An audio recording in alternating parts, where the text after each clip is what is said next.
The final episode of the series begins with a shocking revelation. Ichika has decided to sue her school after her private photos with Maki are leaked.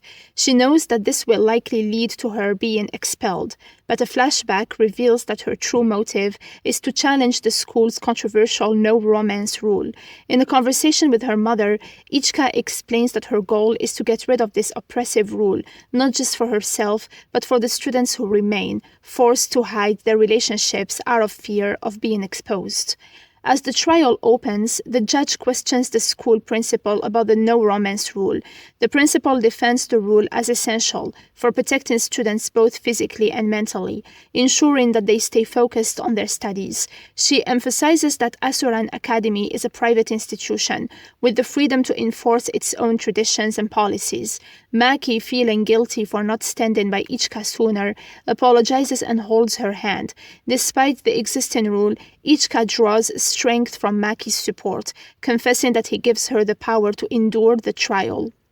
On the second day of the trial, Ichika's lawyer questions the school counselor, who reveals that the no romance rule is detrimental to students' mental health. The counselor also exposes the existence of the school's leak site, where students anonymously submit photos of others in relationships. Despite the counselor's recommendation to shut down the site, the principal refused, believing it to be an effective system. Fujino, a former member of the Students' Council's Rabbit Hunters, testifies next. She admits to patrolling areas where couples might go, taking photos and reporting them to teachers, all under the principal's orders. Fujino regrets her actions and apologizes for the harm she caused.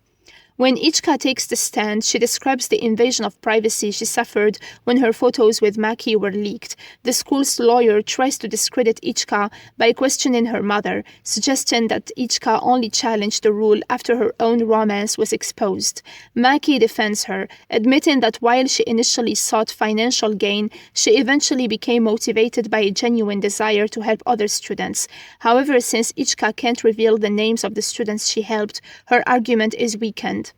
Ichika's lawyer uncovers the principal's tragic past, revealing that as a former student of the academy, she witnessed her best friend's secret pregnancy and subsequent death. This trauma likely fueled the principal's obsession with enforcing the no romance rule. In the final hearing, Ichika makes an emotional plea, asking the principal to trust her students and reconsider the rule. Despite Ichika's heartfelt appeal, the judge rules against her. Ayami, who was responsible for leaking Ichika and Maki's photos out of jealousy, struggles with guilt. The school counselor advises her to take things slowly and accept herself as she is. Although Ichika and Maki's expulsions are revoked, Ichika is determined to continue fighting, arguing that the rule still oppresses other students. The principal remains unmoved until Ayami confesses that she was in a relationship with Maki's brother, a teacher at the school, and threatens to expose everything on social media if the rule isn't abolished. Other students soon join in, presenting a petition to get rid of the rule. The school holds a vote to decide whether to keep the no romance rule. Surprisingly, more than half of the students vote to maintain it. Ichika later informs the principal that her best friend Emma, who had a baby girl, is now happy.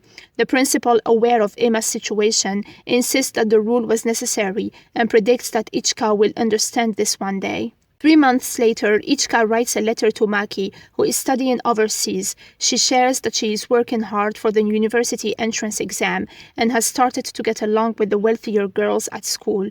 Though the rabbit hunters no longer exist, the romance ban remains in place. A flashback reveals that before Maki left, he admitted to Ichika that he was rebelling against his father and needed to study abroad to escape. They parted with a promise to talk every day. In the present, Ichika dreams of creating a school where even the poor can attend.